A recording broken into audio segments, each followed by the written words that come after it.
I was setting up my whole living room to film today, and I just kind of realized that the stool was in the shot, and I put my water bottle on top, and I think it looks nice. It adds a little spice to the background that it's been missing. Instead of just staring at this wonderful face all the time, now you can stare at my water bottle or whatever the hell I decide to put on this stool now. Add that little extra flair.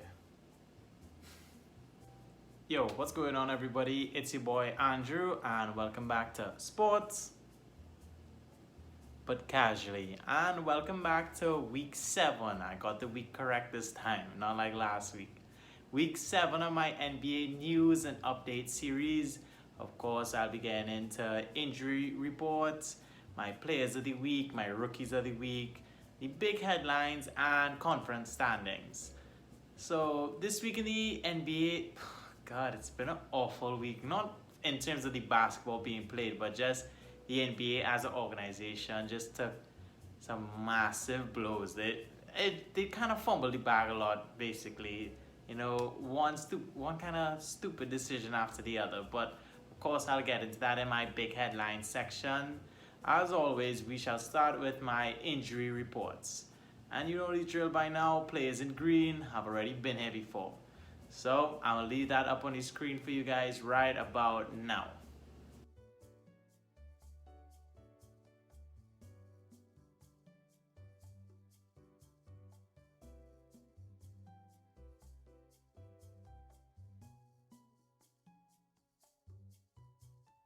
So now, with that out the way, let's get into my big headlines of the week.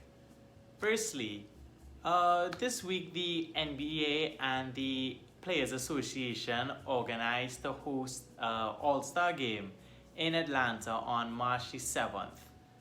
Now, an All-Star game wasn't supposed to happen this year because of the pandemic that's going on, and in order to reduce the risk of players being from different teams coming together, but they decided against it, so they're going to go ahead with the East versus West All-Star games, as well as all the skill competitions. I don't know what the first one is, the dribbling skills, whatever. The three-point contest and the dunk contest. And this is pretty dumb. This is dumb. It's obviously a cash grab. I mean, the NBA is a business at the end of the day, so as long as this is making money for them, it's kind of a no-brainer. But why? You're putting the players at unnecessary risk. So now I think they have to quarantine before they get there, quarantine after, go back to their teams, and you just run the risk, because if, God forbid, something bad happens, you just infect everybody else. And the league might have to shut down, because it won't just be one team, it'll be multiple teams. And another problem I have with this is that when you have teams that have to make up games, so like the Wizards and the Grizzlies, they have to make up games because they lost a lot of games due to what's going on and not having enough players. But what the hell? I'm not Adam Silver. Also, players that aren't in the All-Star game or any of the competitions will be allowed to visit different US territories, like Hawaii or like any other state, I assume. I'm not sure about international travel, but what the hell? This is exactly what you don't want. People going around interacting with other people and then coming back. This just makes no sense. Secondly, on the 5th of February, the Nets were playing the Raptors, prime time. Kevin Durant was originally supposed to start. I mean, why wouldn't he? Then he got pulled for health and safety protocols. Understandable. Then midway through the first quarter, they were like, you know what, Kevin, you go back out there. You okay, bro? You okay, bro? So he plays, I think, 90 minutes. And then, during the third quarter, if I'm not mistaken, they were like, you know what? Kevin, it's not okay for you to play. You come back here. You gotta stay away from everybody. Don't want you potentially infecting people now. And it just, what the hell? My first issue with this if he's in the health and safety protocols, right? Don't let him back in the damn game. Like, say it with me. It's in the name. Health and safety protocols. So, of course, you got alarming.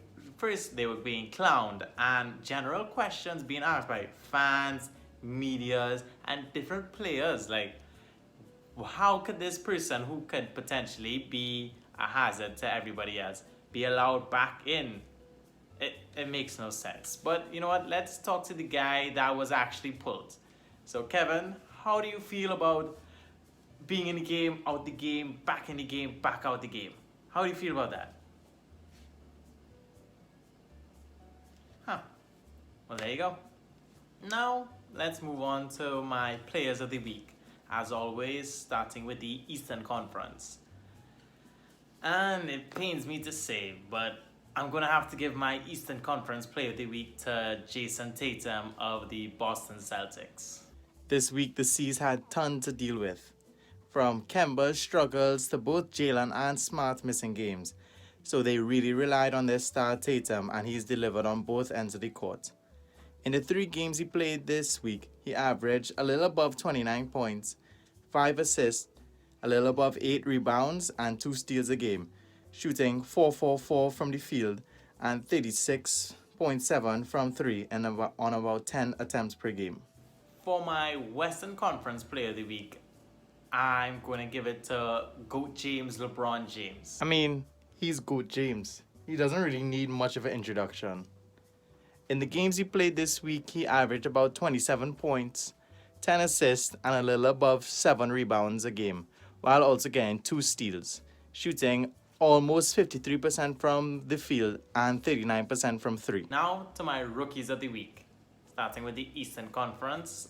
And my Rookie of the Week is a familiar face, LaMelo Ball of the Charlotte Hornets. Bleacher Report's new favorite player got his first start this week and didn't disappoint. He is extremely efficient. However, he does need to make better decisions and play defense from time to time.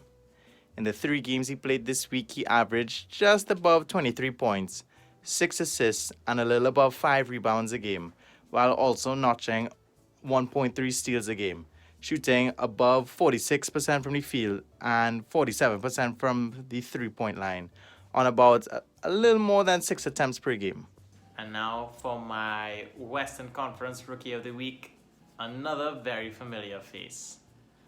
My Western Conference Rookie of the Week is Tyrese Halliburton of the Sacramento Kings. If I'm being honest, I'm really surprised that Luke Walton hasn't ruined Tyrese Halliburton yet. But I'm so thankful. He just makes smart winning plays on both ends of the court. He always does the right thing. And I said a couple of videos ago, he's my Rookie of the Year. In the 3 games he played this week, he scored a little above 16 points, a little above 5 assists, and 6 rebounds a game, while almost notching 2 steals, shooting just under 53% from the field, and shooting 50% from 3 on about almost 7 attempts per game. And now you guys, it's the final part of the video. I'm going into the conference standings. I shall be comparing Week 7's updated standings to Week 6's own, seeing which teams moved up, which teams moved down in each conference. And you guys let me know how your team did this week in the comments below.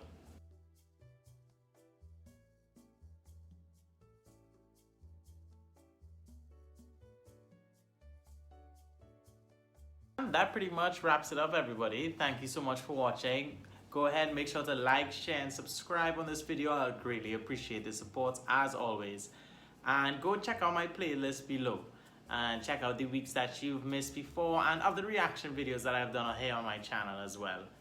I'm planning to bring on another video sometime this week. If anything, I'll see you guys here next week for Week 8's news and updates.